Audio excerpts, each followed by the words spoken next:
On a besoin de se rappeler. On avait apporté une braïta dont l'auteur est ici Ben Yehuda et qui demande d'où on sait que Bassar ou Khalav, le mélange viande-lait avec cuisson, est interdit à la consommation et au profit. Et donc la consommation c'était facile, il y avait une Zera Shabbat sur laquelle je n'ai pas besoin de revenir. Et le profit, alors d'où on sait que c'est interdit de profiter, par un Kalbachomer à partir de Orla. Orla, si déjà Orla, c'est-à-dire les fruits qui proviennent d'un arbre dans les 3 premières années de sa plantation, la Torah dit qu'on n'a pas le droit d'en profiter alors qu'aucune avéra n'a été commise, tout a été fait normalement. Quand même c'est interdit. Alors s'agissant de Bassar Bokhalav, où il y a eu une avéra qui a été commise, parce qu'on n'a pas le droit de cuire la viande avec du lait, qu'elle va remettre que ça doit être Asur Bana. Là-dessus, la Braïta elle-même a dit oui, mais il y a objection.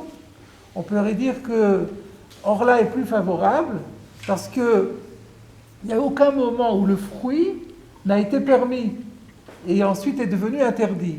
C'est plus facile d'interdire quelque chose qui n'a jamais été permis que de permettre quelque chose que d'interdire quelque chose qui a déjà été permis.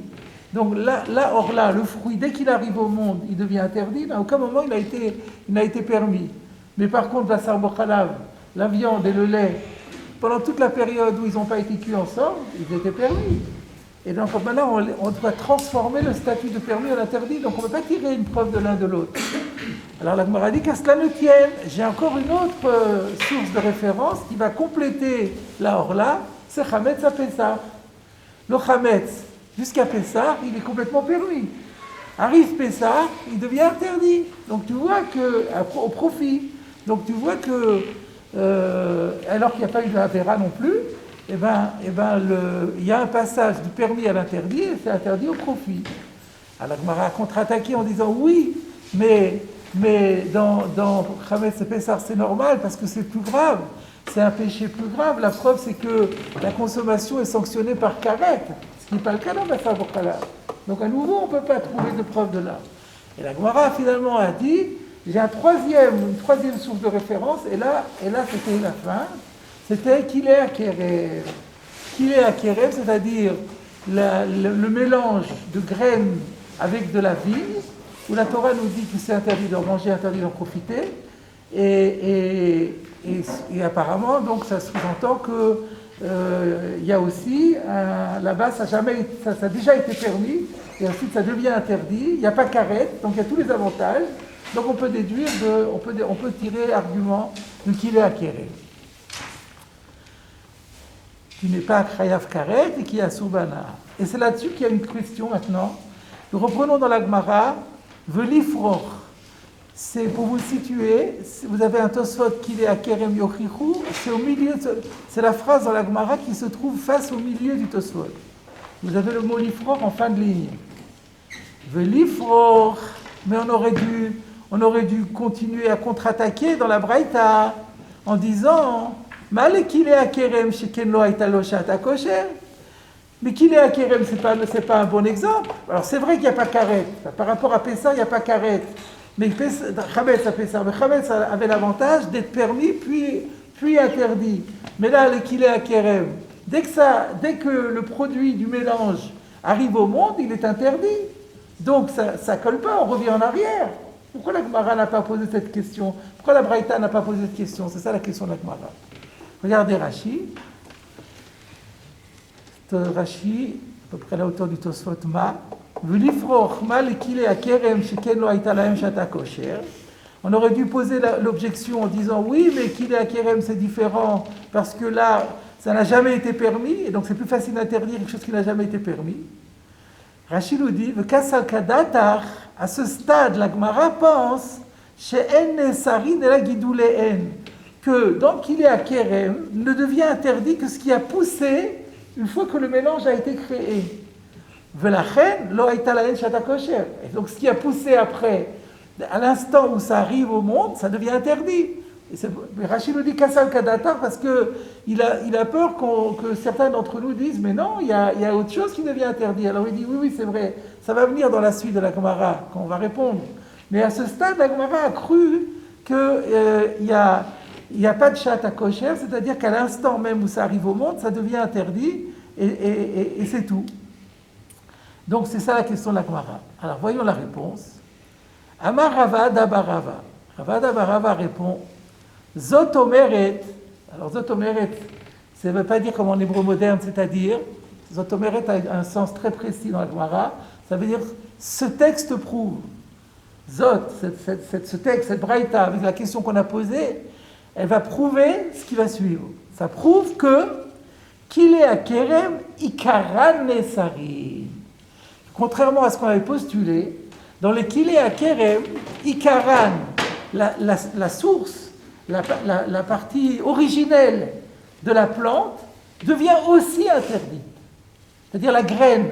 La graine, c'est quoi Kilé à Kerem? On met une graine dans une vigne. On sème une ou plusieurs graines dans l'intérieur d'une vigne. C'est-à-dire à l'intérieur d'une vigne, pas dans une vigne, dans le sol, là où la vigne est plantée. Eh bien, la graine elle-même, elle devient interdite. Alors, je continue dans la Gemara. Kile akerem ikaran sarim, ho'il va'aita laen sha'ata kosher kodem ashrasha. Le mot ho'il fait problème. Dans Choulin, puisque nous avons dans le Perek Kol HaBassar la même Gemara que chez nous, en plus détaillé encore, il n'y a pas le mot ho'il. Alors je vais commencer à vous expliquer la Gemara sans le ho'il. Mais par exemple, si vous voyez le Tosfot a la version ho'il. Rashi, c'est pas sûr qu'il l'ait. Mais donc il faudra qu'on trouve un pshat avec ho'il. Mais sans ho'il, c'est beaucoup plus simple. Donc sans ho'il, c'est ce texte prouve que les kilé à Kerem, il n'y a pas que ce qui va pousser après qui va devenir assourd, mais ce qui existait déjà, la graine préexistante qui était permise, elle devient interdite. Vaïta laen sha'ata kosher kodem ashrasha. Et donc on a résolu notre question parce que cette graine-là, Aïta laen, elles avaient, ces graines-là au pluriel, elles avaient sha'ata kosher, ils avaient une longue période où elles étaient permises. Jusqu'à quand exactement? Kodem ashrasha, jusqu'avant que ça prenne racine. Et donc, la question était fausse en vérité. C'est pour ça que Rashi avait dit Kasal Kadata. Nous, dans la question, on pensait que ce qui existait déjà reste permis, n'est interdit que ce qui arrive après. Et là, on apprend que non seulement ce qui arrive après, mais aussi ce qui existait déjà, le préexistant, était permis, devient interdit. Et donc, du coup, la question est complètement résolue. Nous allons marquer la pause et regarder le commentaire de Rashi. Excusez-moi, juste Ou alors, j'ai une hésitation ici, dans la pédagogique. Je ne sais pas si c'est parce qu'à un moment donné, Rashi, il y a un Rashi assez compliqué, et il va faire référence à la suite. Alors peut-être, je me remets en question, peut-être on va continuer la Gemara sans Rashi. On va avoir une première lecture de la Gemara, elle n'est pas très longue, sans Rashi, et ensuite, une fois qu'on aura la lecture, la vision complète de la Sougia, on reprend et avec les commentaires de Rashi. Oui? Non, pour être sûr que j'ai bien compris, dans le Salkadata, oui. Je plante la graine. La graine reste permis. Il va pousser quelque chose de cette graine. Ça, c'est interdit. Oui. Mais je le coupe ça et je prends la graine reste exactement. C'est exactement ça. Alors, on va continuer la Gemara si vous voulez bien. Ça sera peut-être plus pratique pour vous. Mativ Rav Shmaya. Objection faite par Rav Shmaya à la réponse de Ravada Barava. Et quand on dit Mativ, ça veut dire à partir d'un texte anaïtique, à partir d'une baraïta. Et en fait, non, c'est même une Mishnah. Quand on regarde dans la Soret Hachas, on se rend compte que c'est une Mishnah dans Kilaï, Perek Zaïd Mishnah Chet. Okay? Que dit la Mishnah? Ama avir atzitz nakuv bekerem. Quelqu'un qui fait passer, c'est-à-dire qui pose en réalité, un pot de fleurs perforé, sous-entendu qui contient une plante, qui contient, et pas des fleurs d'ailleurs. On appelle ça comme un pot de fleurs en français. Un pot de fleurs dans lequel il y a une plante, et on la pose sur une vigne. Imosif matayim assour. Si, alors je vais vous expliquer ce que Rashi dira, si ça a poussé. Donc il y avait déjà une plante, il y avait déjà un fruit, disons. Et maintenant que La vigne va créer une autre maintenant, croissance. disons que c'était du blé, on va dire qu'il y avait une tige de blé. Il y avait une tige de blé ou plusieurs tiges de blé qui sont dans ce pot de fleurs. On l'a mis sur la vigne. Maintenant, à partir de maintenant, comme c'est un pot perforé, donc c'est ionek. C'est ça le principe du pot de fleurs perforé, c'est qu'on considère qu'il aspire et se nourrit, ce qui est dans le pot, se nourrit de la terre qui se trouve au sol. Et donc cette terre, elle est imbibée de vigne. Donc dans le pot de fleurs, il va y avoir un mélange vigne et blé. Et donc, ce qui va pousser maintenant, on avait déjà un épi de blé, mais l'épi de blé, il va grandir. Alors tout va dépendre des proportions. Donc le principe est que donc ce qui était là déjà reste permis, et c'est la suite qui va pousser, qui va être interdit. Et alors ça fait un mélange en réalité. Et donc il y a un problème de bitoul. Et pour que la partie interdite soit annulée dans la partie permise, il faut qu'on ait une proportion de 200 contre 1. C'est-à-dire qu'en fait, on est 1/201e. C'est-à-dire que la partie interdite constitue 1/201e du total. Donc on a 200 contre 1. Dans ce cas-là, c'est baptême. Mais si on a 1 contre 199, par exemple, ça veut dire que ça serait 1/200e, alors là, c'est pas encore baptême et ça va être assourd. Alors donc, je relis dans les mots maintenant. Où est-ce qu'on en est? Alors, imosif mataïm, si la plante, comme j'ai dit dans mon exemple, les épis de blé ont augmenté d'1/200e, c'est-à-dire qu'il y a 1/200e du tout, assourd. Donc ça fait 1 contre 199, c'est pas bon, donc c'est interdit. Et sinon, sous-entendu, mais s'il y a plus, alors c'est permis. Tout est interdit. Alors tout est interdit parce qu'il y a un mélange. Donc, on a vu ça dans là aussi, la même chose, puisque on ne peut pas séparer la partie ancienne de la partie nouvelle. Tout ça, c'est un épi de blé. Alors, c'est tout l'épi qui a grossi, même la partie inférieure, elle a aussi grossi. C'est une totalité. Donc, c'est une tarobette, on appelle ça un mélange. Et donc, c'est assourd. Alors, quelle est la preuve de Rav Shmaya? Hossif in. Le hossif, lo.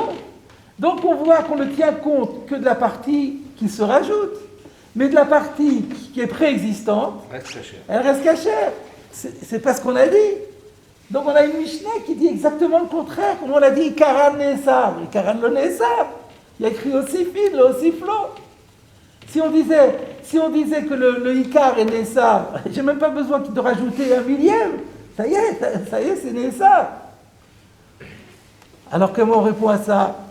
Amar Rava répond très kraektivé. Littéralement, il y a 2 versets qui sont écrits. Mais en vérité, ce n'est pas 2 versets puisque c'est dans le même verset. Donc il y a 2 mots de versets qui sont écrits. Hazera, alors Ktiv Hazera ou Ktiv Amlea. En réalité, il faut corriger.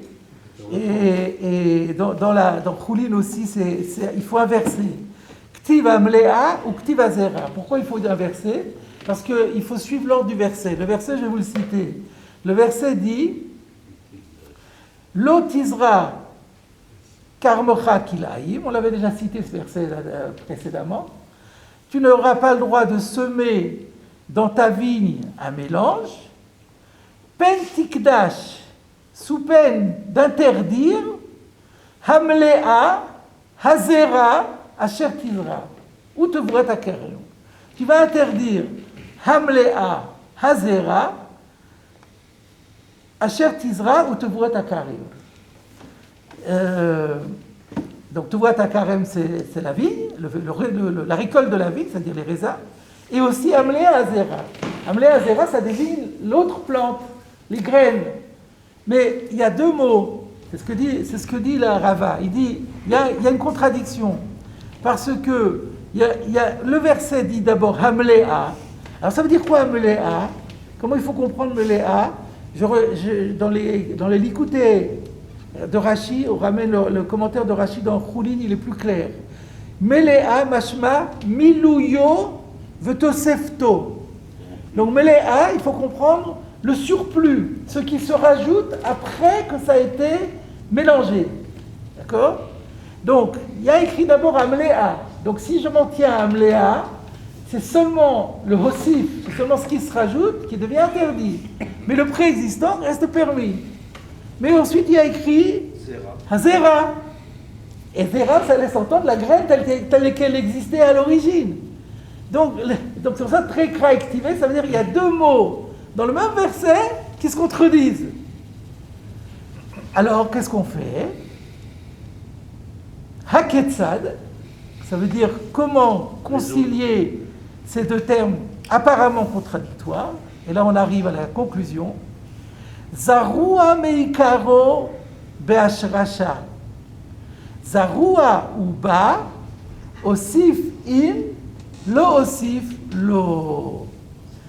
Alors, Zarua meikaro, ça veut dire quoi? On fera les rachis après, mais je reprends, là je prends le rachi d'Orpoulin.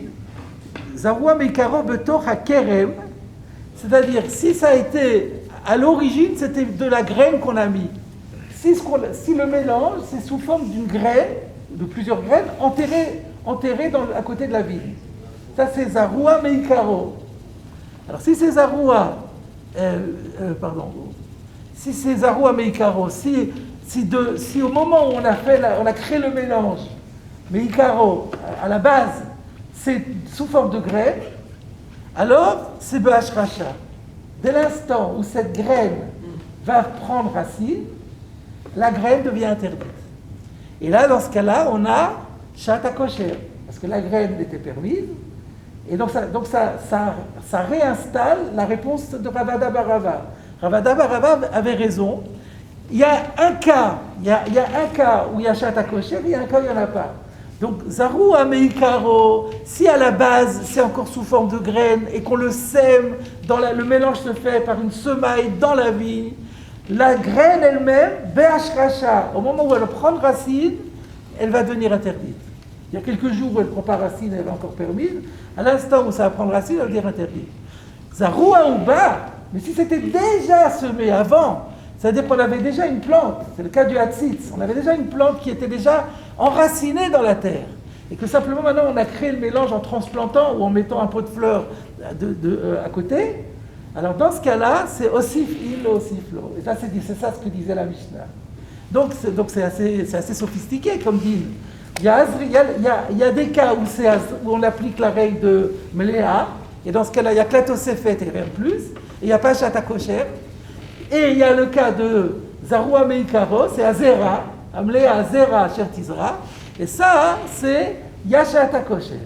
Et donc, quand on a fait, dans ici Ben Yehuda, il a apporté à l'appui l'exemple de Kilé Akerem, il parlait bien entendu de Zarua meikaro. Et voilà, donc voilà. Ici s'arrête, avec ça, on a terminé la Soudia. On va reprendre, si vous voulez bien, on va reprendre depuis le début. Donc, Amar Ravada bar Rava, Zot Omeret. Donc Ravada bar Rava avait répondu à la première question qui disait mais il n'y a pas Shat HaKosher, en disant mais si il y a Shat HaKosher parce qu'il est à Kerem, Ikaran Nesarin. Ah oui, alors il faut que je revienne à Ho'il, je n'ai pas expliqué encore. Alors j'ai dit il y avait deux versions. La première version c'est Zot Omeret, ce texte prouve qu'il est à Kerem, que les mélanges de la vigne, Ikaran Nesarin, la base même, la graine de base, elle est interdite. Vaïtala en Shat HaKosher. Et par conséquent, les graines ont eu une période de permis, Kodem Ashracha, avant qu'elles prennent racine. Maintenant, si on fait le Ho'il, Ho'il ça veut dire puisque. Alors ça ne donne pas de sens. Qu'il est à Kerem Nesarin, puisque Aïta Shat HaKosher, ça ne veut rien dire. C'est pas parce qu'il y a Shat HaKosher que Ikaran Nesarin, au contraire. C'est parce que Ikaran Nesarin, on peut dire qu'il y a Shat HaKosher. C'est très compliqué. J'ai vu personne qui explique ça. Bon, alors je propose quelque chose, surtout en n'étant pas sûr de moi, c'est de dire, de comprendre comme ça, qu'il est à Kerem Ikaran Nesarim, et c'est pour cette raison qu'on n'a pas dit la picha Parce que la question était, mais alors pourquoi on n'avait pas fait la picha en disant, oui, mais il n'y a pas Hachata Kosher. On n'a pas fait la picha, Ho'il ve'aita la Hachata Kosher, Kodem Hashracha. Donc le Ho'il ve va répondre à une question, à un bout de phrase sous-entendu. Donc, Akila Kerem Ikaran Nesari. Et du coup, tu as la réponse à ta question. Pourquoi on n'a pas fait la picha en disant, mais il n'y a pas Hachata Kosher? Parce qu'il y a Hachata Kosher, justement, avant la Hashracha. Voilà comment on peut. C'est pas très élégant, mais faute de mieux. C'est sûr que sans le Ho'il, c'est beaucoup plus facile. Maintenant, nous allons attaquer Rashi. Regardez Rashi. Zot omeret. Mi de l'opari chachi. Du fait que la Gemara, la Braïta, n'a pas objecté ainsi en disant oui, mais les kilé akerem, c'est pas pareil que Bassar Bochala parce qu'il n'y a pas Hachata Kosher. Shmamina déduit de là kilé akerem ikaran nesa, que dans le mélange de la vigne, la base même devient interdite.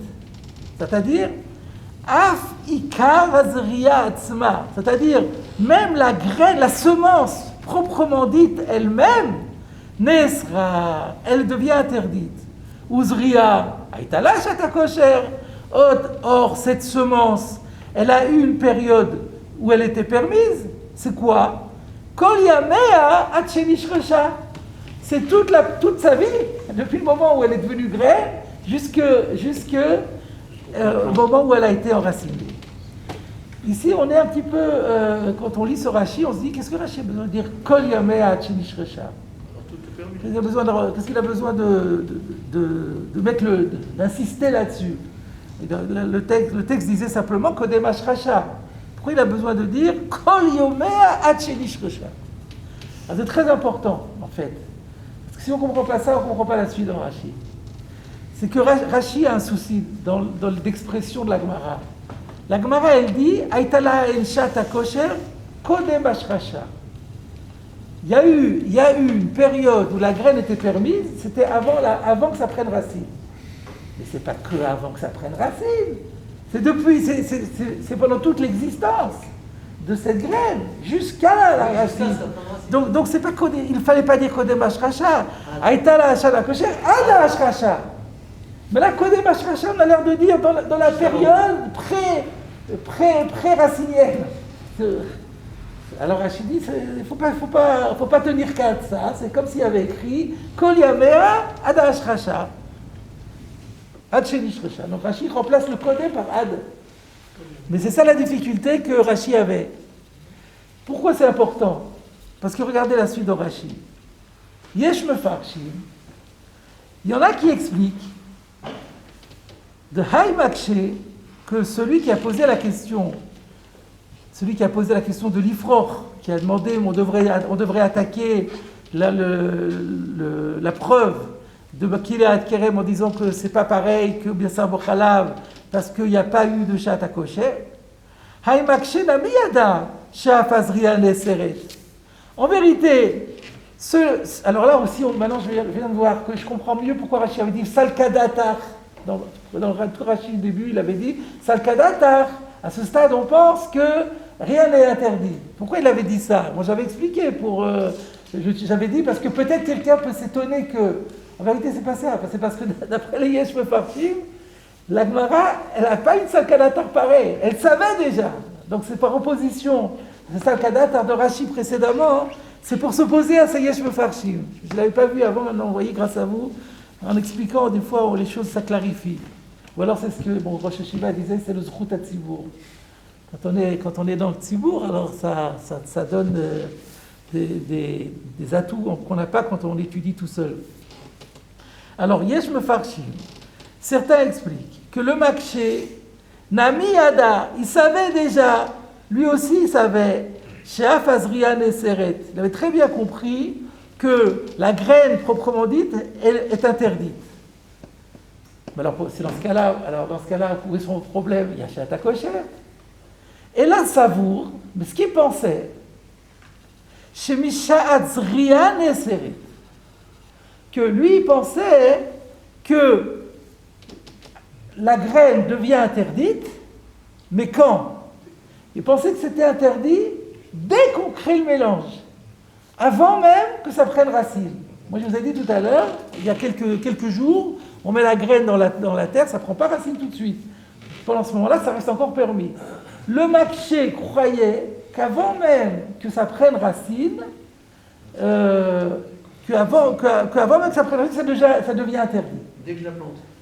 Dès que je la sème, et déjà c'est interdit. Le Karchamati, c'est comme ça que j'ai entendu que certains expliquent. Alors on se demande, mais pourquoi ils font tellement compliqué? Pourquoi ils compliquent tout? Ma réponse, parce qu'à cause des mots de la Gemara, Kodem Ashracha. Parce que la question c'était, mais c'est interdit tout de suite. C'est interdit tout de suite dès qu'on les aurait. Il dit non, Zot omeret, chez Ikaran Nesarim. C'est pas ça le chidouche, Ikaran Nesarim, tout le monde le sait. Ikaran Nesarim, Kodem Ashracha. Plutôt que. Non, Ikaran Nesarim, Haïta laen Shat Kosher Kodem Ashracha. Toi, tu pensais qu'il n'y a pas de Shat Kosher Kodem Ashracha. Tu pensais que dès l'Azria, c'est déjà assourd. Non. Donc c'est tout ce que gagne c'est Yeshomrim, c'est le Kodem Ashracha, vous voyez? Alors maintenant, Rashi va dire qu'il ne peut pas être d'accord avec ce pshat-là. Parce qu'on ne comprend pas encore quelle est la question tellement. Si on sait déjà, à ce stade-là, on ne comprend pas bien le pshat de ces gens-là. On a compris leurs contraintes, d'accord? Mais on n'a pas compris la question qu'ils posent, parce qu'il y a un shat à kosher alors. S'ils pensent que la graine était permise, au moment où on la sème, ça devient interdit, et ben voilà, il y a un shat à cocher, mais ça devient interdit. Alors où est le problème avec Bassar Bokhalav? Alors Rachid dit, ça je vais vous l'expliquer. Le Karchamati, Avali Efchar le Amida. C'est impossible de maintenir cette explication. On dirait quand même que celui qui a enseigné ça, c'est pas n'importe qui. Parce que si Rachid se fatigue, se donne du mal à démontrer, à arguer, c'est que apparemment c'est quand même une source importante. Dans quelques instants, nous allons découvrir qui c'est. Hein? Suspense. Alors, Avaliyev Charles Hamida, de Mibayala l'ifouché Achi. Parce que selon cette explication-là, voilà comment il faut comprendre, comment on est obligé d'expliquer la soubia. Quand on a posé la question, Velifroch malekile akerem, il faut qu'on explique ça. Réponse, regardez bien. La question était, malekile akerem, tu ne peux pas comparer Bassar Bokhalav avec kile akerem. Kile akerem, c'est plus grave. Sheken lo aita laen shat kosher. Nous on l'a dit, mais si, à shat kosher. Non. Shelo aita laen shat kosher, misha'a shebaou liklal kilaïm. À l'instant précis où ils se sont situés, ils se sont trouvés dans une situation de mélange, à cet instant-là, pile, c'est devenu interdit. C'est ce qu'on a dit. Parce que la Ramina, c'était Mishadzriya.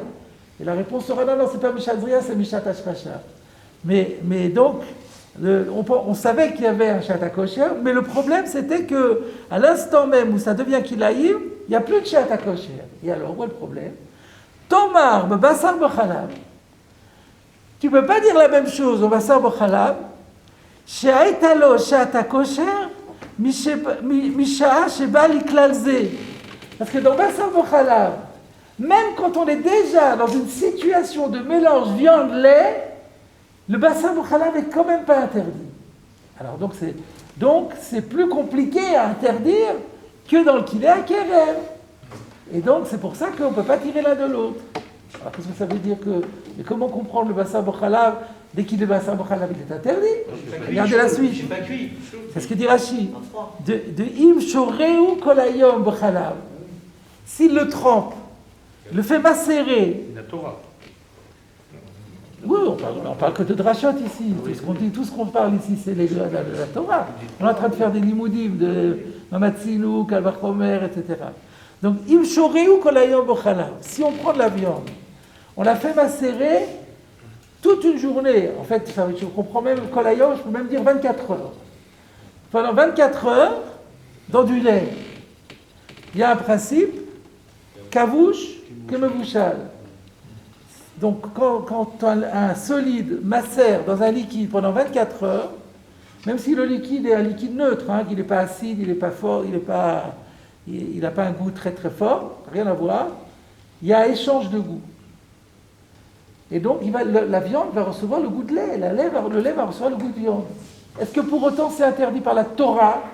Non. La Torah elle a dit seulement l'otevachel. Donc il y a une grande différence, d'après celui qui posait la question. Tu ne peux plus déduire Bassar Bochalav de qu'il est à Kerem. Parce que qu'il est à Kerem, à l'instant même où on se trouve en position de qu'il est à Kerem, c'est interdit tout de suite. Alors que là, on est dans une situation de mélange viande-lait, c'est encore permis. Et après, parce qu'on va faire un bichoul, ça va devenir interdit. Alors c'est pas pareil, et tu ne peux pas déduire l'un de l'autre. C'est ça, maintenant on a reconstitué l'explication de Seyeyesh Mefarshim. Et j'avais demandé, mais qu'est-ce qu'ils ont gagné? Au début, je ne comprenais pas, mais pourquoi? Qu'est-ce qu'ils ont gagné? Et après, j'ai vu grâce au Rashi qui disait Kolayor, parce que la phrase de la réponse, Zotomeret, Zeraim, Kila Kerem, Ikaran Nesa, Velo Elta la Enchat Kosher, Kodem Ashrasha. Que c'est pas comme tu croyais, que ça devient interdit tout de suite.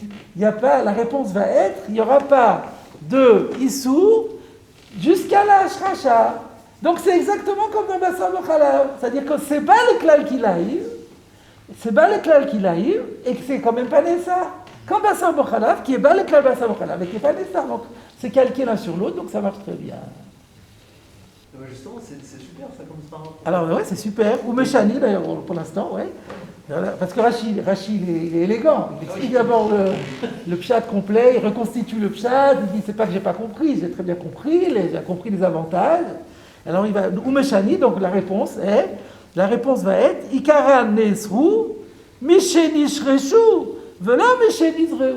Voilà, c'est la fin, ça c'est la fin de ce que j'avais dit moi-même, c'est écrit dans Rachid.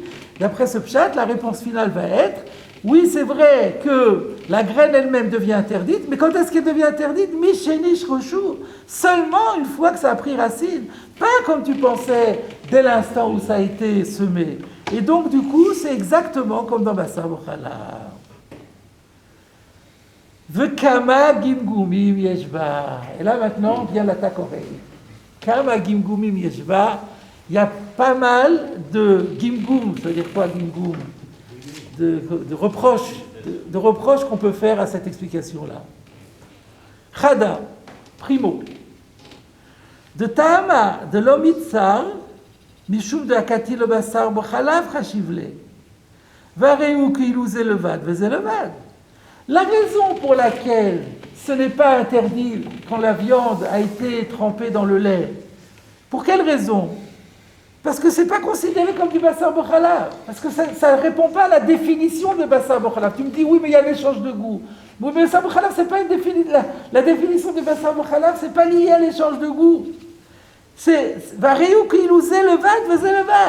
c'est comme s'ils sont encore séparés. Parce que ce qui crée l'interdit, le déclic, qui crée le Bassar Bochalav, c'est la cuisson, l'autobachel. Tant qu'il n'y a pas de bichoul, trempé ou pas trempé, c'est kif kif bourrico. Donc la question ne démarrait pas en disant oui, mais dans Kilaïm c'est interdit tout de suite, alors que dans Bassar Bochalav c'est pas interdit tout de suite. Mais non, dans Bassar Bochalav c'est rien du tout. Dès que ça sera Bassar Bochalav, dès que ça va être à la seconde même où ça va s'appeler Bassar Bochalav, ça sera interdit tout de suite. Ce que tu me dis, c'est pas du Bassar Bochalav.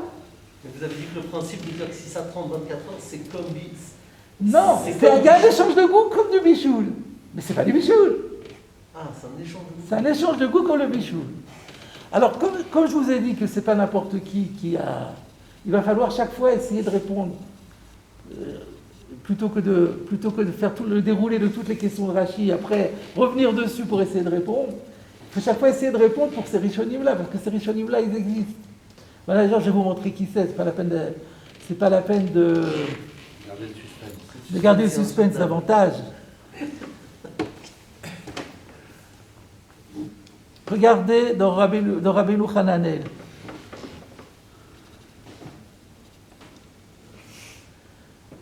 Venifroch malekile akerem sheken lo hayta lahem shat hakosher. Tomar bebasar bochalav sheim shara Bassar b'chalav, hayom kulo, mutar, ve'eno asur el avishulo. Vous voyez?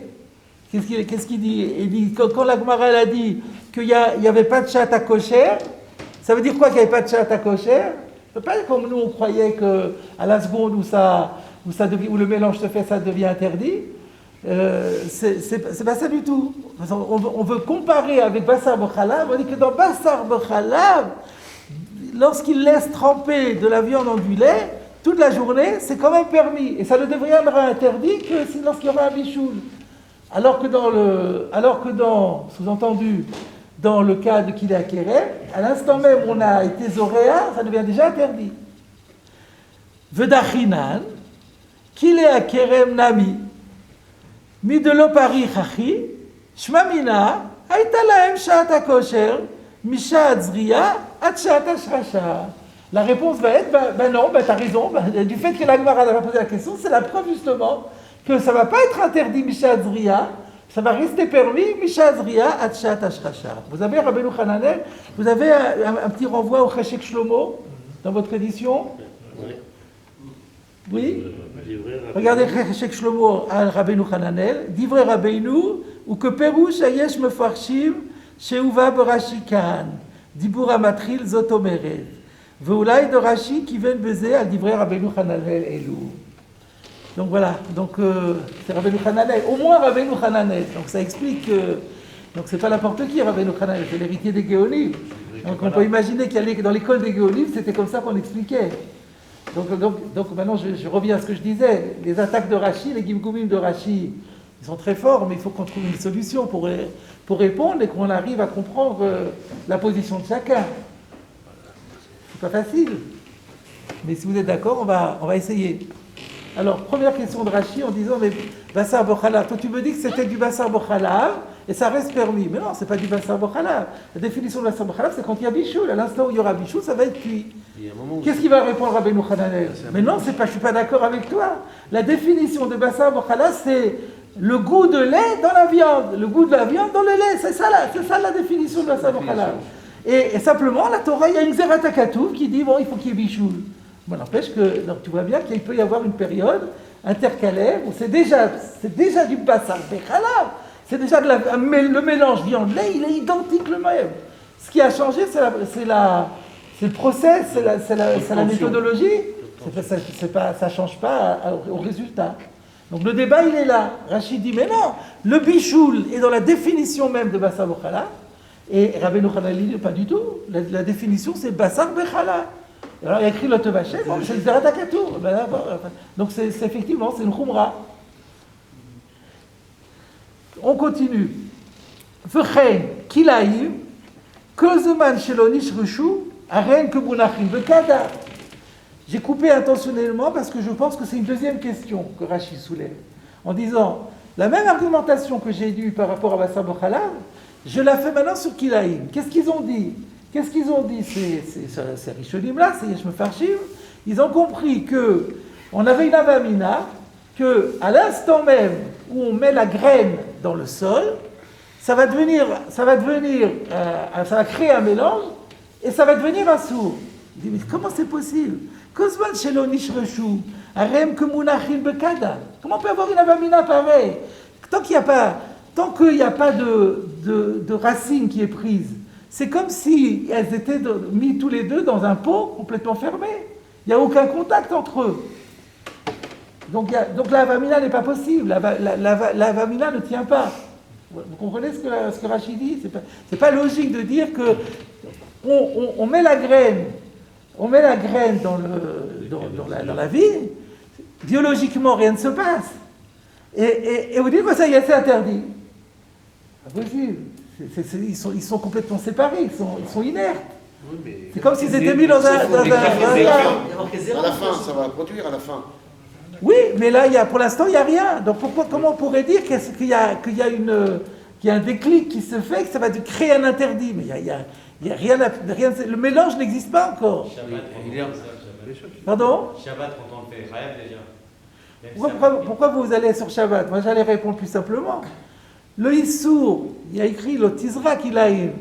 Le Issour, à quel moment il est fait? Au moment où il a mis la graine. Donc si Issouria, on peut déjà dire que ça peut déclencher l'interdit, puisqu'on a déjà fait une infraction. L'infraction a été commise. Puisque l'infraction a été commise, même si biologiquement il y aura un effet retard, mais n'empêche on pourrait très bien penser que au niveau du statut halakhique, le statut halakhique est déjà modifié. Donc voilà, on peut comprendre. Rashi regarde l'aspect biologique des choses, et Rabbeinu Hananel regarde l'aspect halakhique des choses. Donc ça s'équilibre. C'est plutôt dur pour Rashi. Pardon? C'est plutôt dur pour Rashi. Non, je comprends très bien ce qu'il dit Rashi. C'est pas logique. C'est pas un mélange, il n'y a rien du tout. Le mélange, c'est un mélange. La biologie, vous avez raison, l'osmose ne s'est pas faite, mais le mélange, il est là. Oui, mais que ça crée un interdit. Non, le mélange n'est pas là. Le mélange, il n'est pas là. Le Issour a été fait. C'est comme par exemple, prenons l'exemple du bichoul le Shabbat. À quel moment je suis ouvert le lac de Bichoul? Au moment où je mets sur le... Non, même pas d'ailleurs. Même pas, c'est seulement si ça cuit. Ouais. Non, c'est même pas, donc c'est pas bon. C'est pas bon. C'est pas une bonne analogie, parce que là au moment de la Zriya, c'est déjà assourd. Ouais. Ou alors, ce qu'on pourrait dire, c'est que Rashi pense même que même le Issour de Zriya, c'est comme un bichoul. Peut-être que le Issour de l'Otizra, on est ouvert que au moment où ça va prendre racine. C'est mistaber d'ailleurs. Imaginons que quelqu'un met une graine, et il y a deux minutes après, il y a quelqu'un qui passe, il enlève la graine. Il a été ouvert. Peut-être c'est ça le débat. Là, ça pourrait être un débat entre eux, ça aussi. On n'est pas dans la Sougia de Kilaïm, mais on a des pistes intéressantes. On continue, c'est pas fini.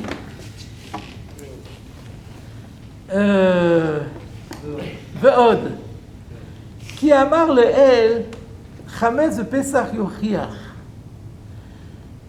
D'après, tout sous-entendu, d'après Rashi, si on va d'après la logique de Rabbeinu Hananel, Yesh Mefarshim. Lorsque plus haut, on avait dit, rappelons-nous, ah oui, mais Orla, c'est pas pareil, parce que il n'y a pas Shata Kosher. Basar Bokhalav, il y a Shata Kosher. Qu'est-ce qu'on avait répondu? Chametz Pesach yochiach. Alors, d'après la logique de Rabbeinu Hananel, quand on a dit plus haut, Chametz Pesach yochiach, ça suffisait pas de montrer que le Chametz avant Pesach était moutard. Il faut faire la même démarche que dans Basar Bokhalav, d'après ça. C'est-à-dire, même au moment où ça devient déjà du Basar Bokhalav, ça reste moutard. Donc il faut montrer que pour le Chametz, même quand ça déjà devient du Chametz à Pesach, ça reste moutard. Est-ce qu'on a ça? Il va falloir expliquer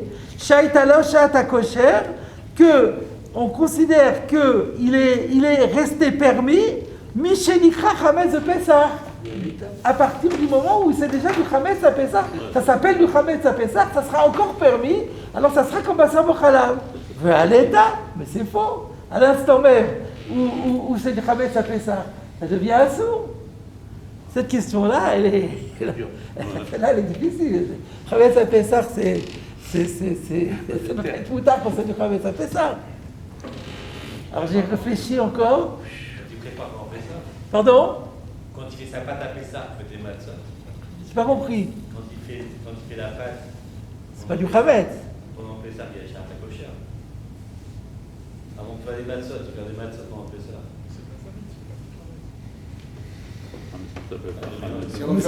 C'est pas ça la question. Je suis d'accord avec vous, mais c'est pas pourquoi. Ah, vous dites, on peut trouver un cas où il y avait chat, mais c'était pas du Chametz. La question de Rashi est, il faut qu'on soit déjà dans l'appellation Chametz à Pesach et que ça soit encore permis, comme dans Basar Bokhalav. Dans votre cas, vous, c'est des matzot, c'est la farine. C'est pas du Chametz.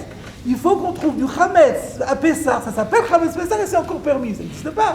C'est Chametz Pessah, c'est assourd. Pardon? Alors c'est pareil, Chametz Nokshe, si c'est moutar minatora, alors il n'y a pas de... Même après, ça reste moutar. Ou bien c'est assourd ou c'est moutar, mais c'est pas... Alors moi, l'idée que j'ai eue, sais pas si vous vous rappelez, c'est un peu vieux, dans Dafzaï et la Moudal, on avait vu un Balamaor qui disait, parce que, disons, je vais vous préparer à l'idée de la façon suivante. Qu'est-ce qu'on appelle Chametz HaPessah? À quel moment ça va s'appeler Chametz HaPessah? Logiquement, c'est le 14 Nissan à Chatzot. Il n'y a pas les rêves alimatsés, il y a ça Tashbitu. On est Chametz HaPessah. Est-ce qu'à ce moment-là, c'est Asur Ba'achila et Vana'a ou pas? Alors, je ne sais pas si vous vous rappelez, on avait vu, alors après la chita de Rabbi Shimon, que le Balamaor disait, on a le droit de manger. Pourquoi? Parce que la seule chose que la Torah exige de nous, c'est qu'on le détruise. Il n'y a pas de meilleure destruction qu'en le mangeant. Et alors le Ravad avait dit, mais c'est pas possible d'interdire un truc pareil. Si on n'a pas le droit de le posséder, on n'a pas le droit de le manger. Mais il dit, mais par contre, la hana est permise. Donc si on dit que ici Ben Yehuda, alors, je ne suis pas obligé de dire qu'Abel Hanel pense comme ça d'après tout le monde. Si on dit que ici Ben Yehuda, il pense comme Rabbi Shimon, tel que le Ravad l'a expliqué, eh bien ça marche, parce que ça s'appelle Chametz HaPessah. La preuve c'est qu'il faut le détruire déjà. Et quand même, c'est Mutar Ba'ala'a, dans la période qui va de Chatzot jusqu'à la tombée de la nuit. Quand est-ce que ça va devenir Asur Ba'ana'a? Lo ye'achel Chametz.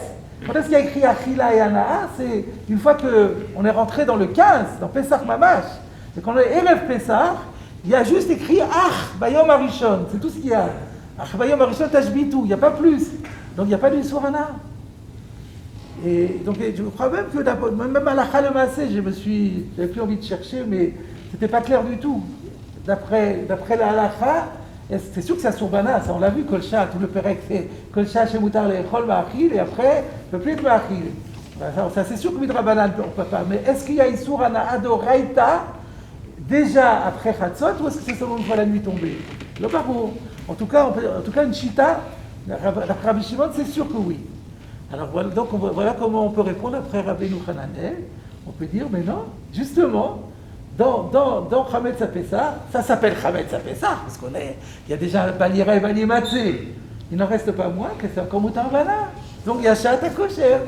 C'est mamash comme Basar B'Chalav. Limité, pas total. Pourquoi? Parce que vous n'avez pas le droit. On parle de l'Isur Hana ici. On parle que de l'Isur Hana, c'est Mutar Ba'ana. Et après ça devient Asur Ba'ana. C'est bien, non? Pas mal. Voilà. Ve'od. On arrive à la dernière question de Rachid. C'est vrai que Chametz de Pessah, en général, c'est pendant le Zman de Pessah. Oui, mais c'est quand Pessah? Oui, vous allez rentrer, vous dites à Chatzot. À Chatzot, tout le monde comprend que c'est déjà Pessah. On n'a plus le droit. C'est plutôt la nuit, le Pessah, ça rentre la nuit. Mais non, le Korban Pessah, il était offert quand? À partir, vous avez le droit à partir de... En général, le Korban Pessah, il était offert quand? Le Korban de Pessah. Erev Pessah. Oui. Avant la nuit. Avant la nuit. Et c'est Korban de Pessah pourtant. On ne va pas dire que c'est pas Pessah, déjà, Erev Pessah. C'est spécial, Erev Pessah. Erev Pessah, c'est déjà... C'est Pessah qui est rentré, mais ça rentre progressivement. Ouais. Alors on arrive à la dernière question. Ve'od.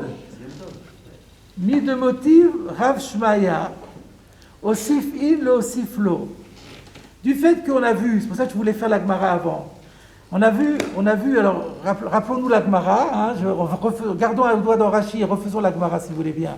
Mativ Rav Shmaya, Amavir Atzitz Nakuv Bekerem, Im osif Matayim Asur, osif in lo osif lo.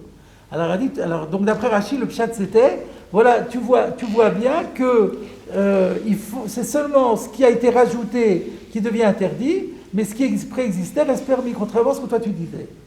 Maintenant, d'après les autres mefarshim, comment il faut comprendre? Alors, c'est ce que dit Rashi. Mi de motif Rav Shmaya, osifilo, osiflo.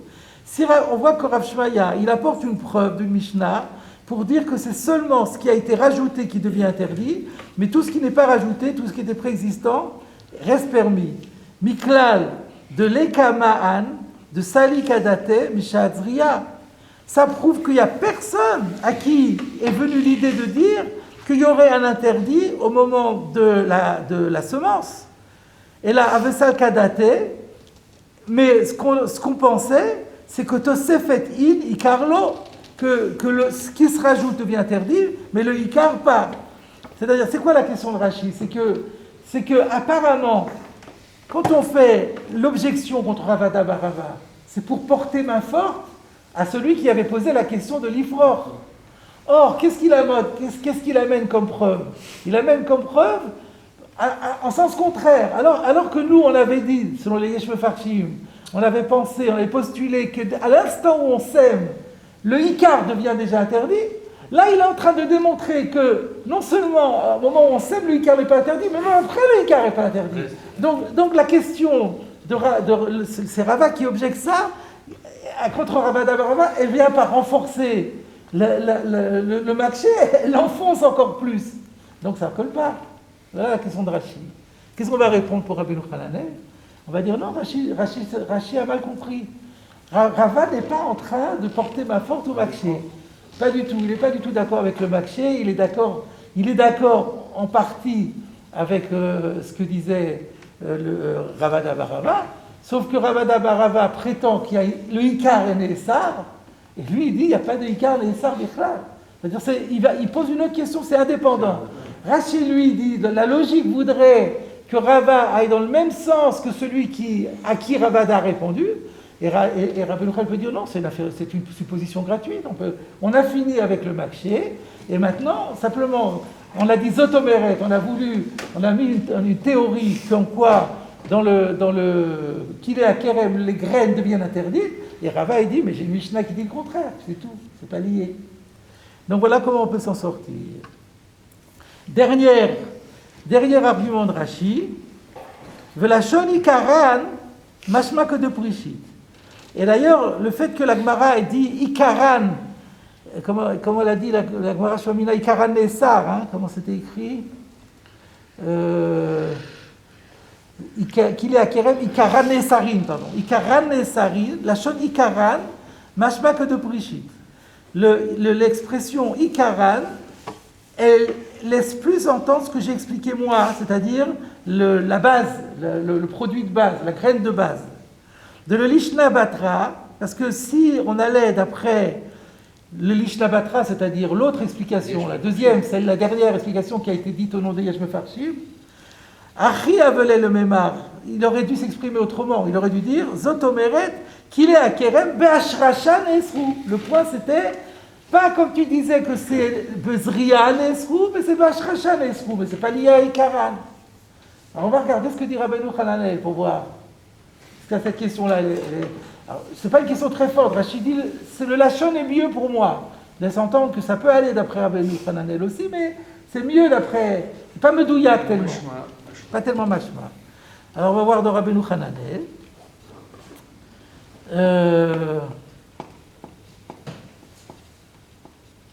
Donc, Umea itama diek Ravada Barava ve'amar zotomeret kile akerem ikaran nesru. Donc il n'explique pas pour l'instant. Eini de kile akerem bashrashane sarir. Elle dit, est-il vrai que les kile akerem sont interdits au moment de la ashrasha? Vatania amavir atsis nakuv bekerem, imosif matay masur, klomar imosif atzitze bekerem, keshiur sheshbo chelek echad matayim, chalakim, kama sheyeshbo neesar. Ou non, pas kama, bema, je pense, je sais pas. Kama sheyeshbo neesar. Daikinan mina, mide katani osif, neesar, miklal, sheim lo osif, Afilou Ishrish, l'Onéessar. Donc, on voit bien que ce qui est écrit Osif, c'est que c'est seulement s'il y a quelque chose qui s'est rajouté, mais si ça ne s'est pas rajouté, même si ça a pris racine, ça n'a pas été rendu interdit. Ou Paris Grava, Ktiva Mlea ou Ktiva Zera, Aketsad, Imayazarua, Atcheyemale, que dire-t-il, Imzayazarua, Atcheyemale, que dire-t-il, Hamlea. Si déjà c'était semé, alors il faut attendre que ça augmente. Lo hayazarua et la arshav nizra, v'ashrasha et la arshav nizra. Mais si c'était pas semé, on vient de le semer maintenant. V'ashrasha, au moment où ça prend racine, v'et chez nizra azera, v'ashrasha nesa. Ah non, mais je ne vois pas ici de réponse à ma question. Il me semblait que c'était que... Alors c'était plus haut alors. Instant. Vedachinan kile akerem nami. Midelo parich achish mamina de aita laem shat akosher mishat zria at shat ashchasha. Kilon et ça. Alors oui, ce que je voulais vous montrer, c'était le Rabbeinu Hananel tout en haut, celui qu'on avait là où on s'était arrêté avec le Cheshek Shlomo. Donc vous vous rappelez, on avait vu Dachinan, qu'il est à Kerem Nami, Midelo Parich Achi, puisque la Braïta n'avait pas objecté ainsi. Shaminan Mina, on peut en déduire. Daïta Laem Shat Akosher, Misha Zria Shat Ashchasha. Qu'il y avait une période de permise entre la Zria et la Ashchasha. Kilon et Essar et la Ikaran. Alors là, il emploie le mot de Ikaran par rapport à la Ashchasha. Donc la preuve que ça n'est interdit que Hatchal Ashchasha, Kilon et Essar et la Ikaran. Comment il a compris ici le mot Ikaran? Si on dit que Ikaran c'est la graine, ça ne veut rien dire. Il y a pas, ça ne prouve pas que c'est la Ashchasha. Donc je comprends moi que Ikaran, il lui donne le sens de racine. La accord, c'est déraciné. Donc Ikar, ça peut être une racine. C'est-à-dire Ikaran, ça veut dire quand la base a pris racine. Donc c'est pas. Donc Rachid dit, on aurait mieux fait de dire Beshat Ashracha. Oui, peut-être. Mais Ikaran, ça veut dire ça connote la Ashracha. Parce que le Ikar. Ikaran Nesar, ça veut dire que Nesar Bashracha. Peut-être qu'il a fait germer à l'extérieur, ensuite il a planté. Pardon? Peut-être qu'il a fait germer à l'extérieur les graines, ensuite il les a plantées. Ça veut dire que la Sarah était en même temps que la Chacha. Ça existe quelque part. Je ne sais pas ce que ça veut dire faire germer. Il a fait germer avant. Faire germer, ça veut dire quoi? On peut faire germer les graines avant de les planter. Il y a des racines qui sortent. Alors ça veut dire on va faire des racines alors. Ensuite les planter. C'est le cas. C'est-à-dire qu'au moment qu'il a planté, ça a déjà été germé. Oh, mais qu'est-ce qu'on a gagné avec ça? J'ai pas compris. On a gagné, c'est le Néka, c'est déjà. Mais non, mais nous on veut, au contraire, on veut montrer que quand on dit Ikar Lessar, que ça n'est assourd qu'au moment où ça va être enraciné. Pas pour Rabbeinu Hananel. Si, pour Rabbeinu Hananel, oui. Oui, le Shat Ashracha. Donc je dis dans le mot Ikar, pour Rabbeinu Hananel, il faut dire que le mot Ikar connote la Ashracha. Alors, je me rends compte qu'on n'aura pas, il faudra encore une demi-séance au moins pour arriver jusqu'au bout de ce Inyan, mais on a fait le plus beau travail, on l'a joliment fait et on a été jusqu'au bout. Alors on a 2-3 minutes pour voir un début de commentaire de Rachid sur l'histoire du Hatzitz Nakou. Donc nous avons vu que Rava rapportait la Mishnah qui disait Osif in lo osif lo. Alors donc voyons Rachid, c'est quoi le cas? Amavir Hatzitz Nakou bakerev, quelqu'un qui dépose un pot de fleurs perforé dans la vigne, Rachid, Uzraim betocho. Il faut comprendre qu'il y a déjà des graines dedans. Shikvar tsamchou, et que ces graines ont déjà poussé. Et donc, c'est-à-dire donner des tiges. Aussi, fatsemach bakerem mataim. Si maintenant, après avoir été mis dans la vigne, la partie donc qui avait déjà commencé à pousser, a augmenté de volume. Mataïm d'un 200e. Mataïm veut dire ici Echad mina Mataïm. Il faut comprendre ce que dit Rashi. Mataïm veut dire Echad mina Mataïm, un 200e. À savoir, Sheyesh bo Arshav. Non, attendez que j'ai mal lu. Echad mina Mataïm, Sheyesh bo Arshav. Ce qui a poussé représente un 200e par rapport aux 200 qui existent maintenant au total. Chez Mitrila Ayubo Kouf Tzaditet Shiurim Ketosefetzu, c'est-à-dire que à l'origine, avant qu'on mette dans la vigne, la quantité représentait 199 fois le volume de ce qui a été maintenant rajouté. Vershav Yeshbo Mataïm, de sorte qu'il y a maintenant 199 plus 1. Asourim, ça reste interdit. Pourquoi? le fichier Baeter Arishon que d'élevater la Tosefet Assour. Il n'y a pas suffisamment, dans la partie permise initiale, de quoi annuler ce qui s'est rajouté et qui était devenu interdit. Pourquoi? Chez Orla, Vekidaim, En Betelin et la Bemataim Shel Eter, le Vada Issour. Parce qu'il y a une règle qui est valable pour Orla et pour Kilaim, c'est que la partie interdite du fruit ne peut être battelle que dans 200 fois son volume en permis, 200 le Vada Issour. C'est-à-dire qu'il faut qu'il y ait 202 éthers contre le Issour. Ce qui veut dire en d'autres termes que le Issour représente 1/201e du total. Le Osif Mataim et la Parchot Kolcheu, Moutar. Et s'il n'y a pas eu 200, mais il y a un peu moins, alors ça sera permis. Bon là, je crois qu'on va s'arrêter, parce que c'est un peu compliqué. Et donc, il vaut mieux être en début de cours qu'à la fin pour analyser cette fin de...